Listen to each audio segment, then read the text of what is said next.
interview where I found the interview was on First Take, but then I looked it up, and Courthouse News Service, which I don't think that's where the interview originated. No, originated with the Associated Press. Okay, good.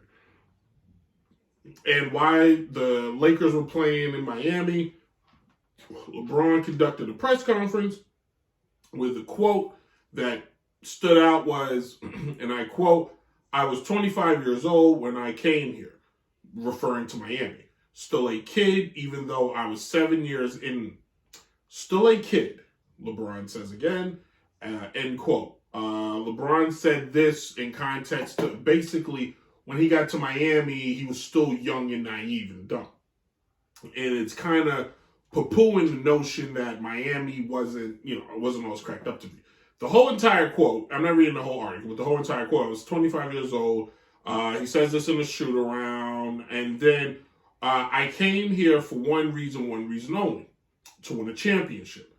That was my only goal. That's the only reason why I teamed up with D. Wade and Bosh, because I felt like I couldn't do it in Cleveland. I tried to recruit guys to come to Cleveland. I tried to go and help upstairs, meaning the front office, and it wasn't helping. So I had an opportunity to be a free agent, and I did what I thought was best for my career. This article was done by Tim Rollins of the Associated Press, basketball writer. This was probably in context to them. Every player, again, going back, if you listen to the first segment, every guy's legacy. And I think they're like, "Oh, we're going to retire his jersey." Played 4 seasons. Why? So he won 2 championships. What did he do? Miami had, one before him? And so, bravo. Was he the sole reason they won? Yes. Could Wade and Bosh have done it themselves? No. No, they would have just been a good team. They would not have been, they wouldn't be the team everybody remembers. But in my opinion, that Miami team, as great as that team was, LeBron was in the peak LeBron form. He was at his height. He was as much as to do with that team winning championships as Dwayne Wade and Chris Bosh in the helping him. Everyone recognizes that.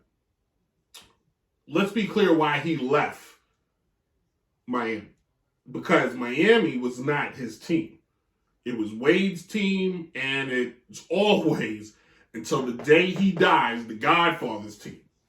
That man is Pat Riley, who has earned the stature, has earned the right, has earned everything to make the Miami Heat what he wants it to be. We've now heard that since guys are retiring, they talk about the Miami Heat way and how it's different, and you gotta, there's a weight requirement and a workout regimen to yada.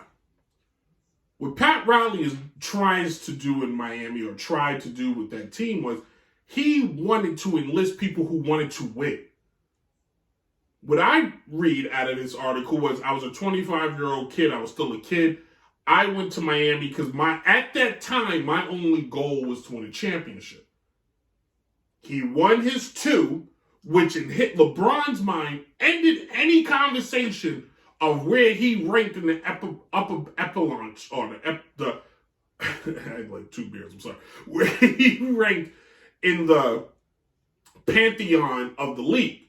Because once he won 2, then the argument could end. You can't dispute him because he was always going to get the numbers. Barring injury, which God, blessed him, that never happened. But it was always going to be, what was going to be the missing link? Where could you stop the conversation? If you're going to call LeBron the greatest, well, the greatest don't have a championship, so how's he the greatest? Oh my God, so what do? I'll go to Miami and win a championship. Boom, get that, and then nobody can say nothing. That tells me him going to Miami after he won, now in Cleveland 2.0, and now with LA, championships don't matter. That's what that's saying. That's what that tells me.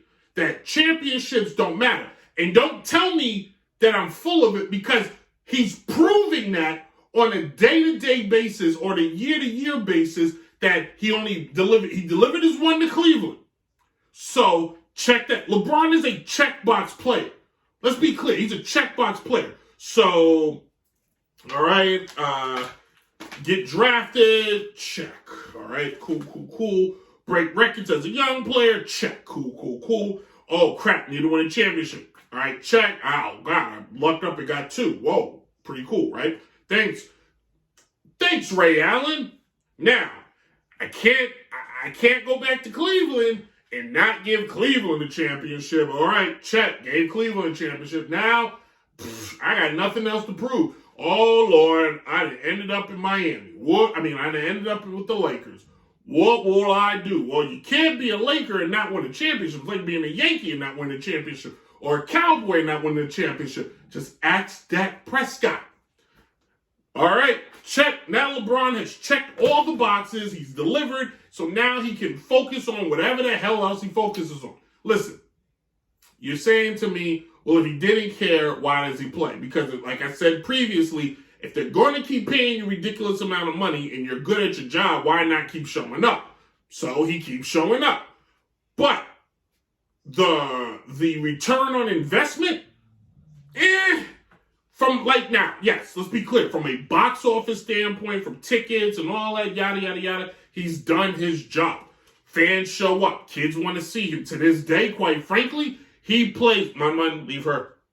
To this day, he does more than some of the younger players. Like you see, like the one thing I will appreciate LeBron has done is his availability. The guy's available. But let's not pretend there was a couple years ago he was trying to do the whole, like, I don't need to play nonsense either. Like, I can sit on the bench too, guys. Like, let's rest. Let's rest. I don't know. I do know. I'm not even going to pretend. LeBron left Miami because Pat Riley was not going to allow LeBron James to do what he wanted.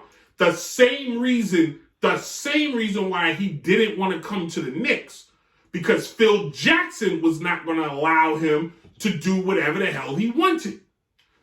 If you look at LeBron's track record, when he's done with you, he disposes you. You're done. I don't need you anymore. All right?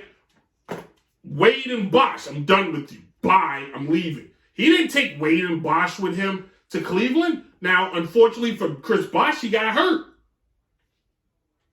He did. He got hurt. Like, his health came first, so Chris Bosh had to step away. But he didn't say, Wade, come with me to Cleveland and we'll keep this gravy train rolling. No, he dipped. When he left Cleveland the second time, he didn't tell, Kawhi left him first. Not Kawhi, Kyrie left him first, but he brought in poor old Kevin Love, who was up in Minnesota living his best life, being a double-double machine. Some called him the second coming of Bird, all this stuff. Brought him to Cleveland and left him there to die. Left him there to be forgotten about. Yeah, he got the paycheck, whoop-de-doo. Outside of that, Kevin Love's career just went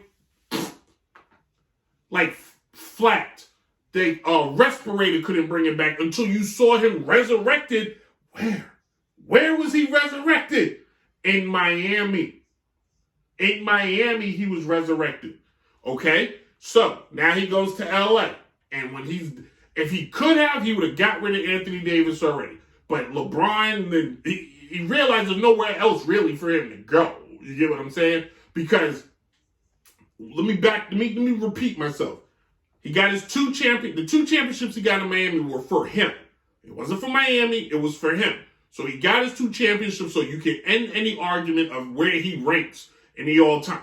He gave Cleveland their championship, so they got their first and only, and maybe their only, but gave Cleveland their first championship in it was 80 years or something like that.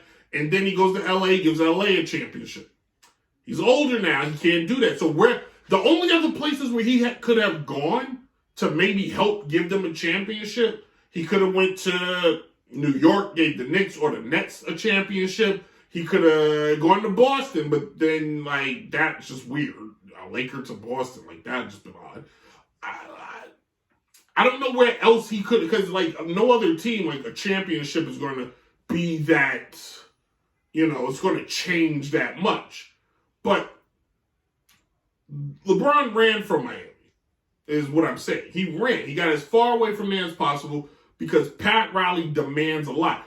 Listen to Shaq talk about when he got to Miami, what Pat Riley demanded of him.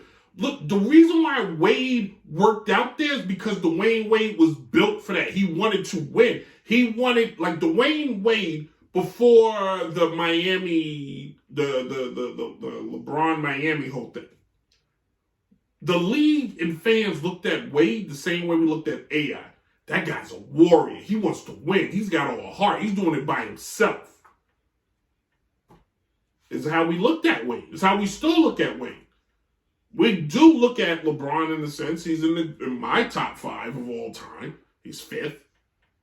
And we respect where he does and what he's done.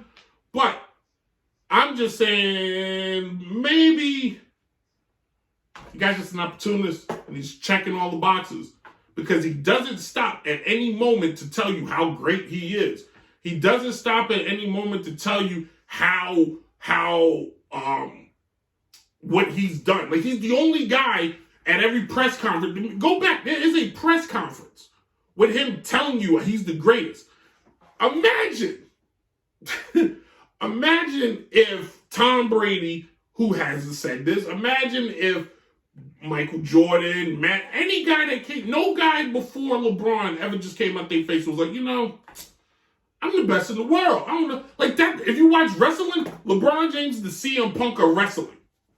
Close. It's more like John Cena. But even John Cena doesn't call himself the greatest of all time. LeBron's Hulk Hogan. That's who he is. Hogan can tell you he's the greatest of all time. Nah, even Hulk doesn't.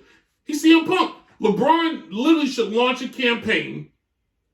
And in that campaign, he should launch it. We call himself the best in the world. And the campaign should be Cult of Personality, should head. Hey, Siri, play Cult of Personality. Like, the commercial should just...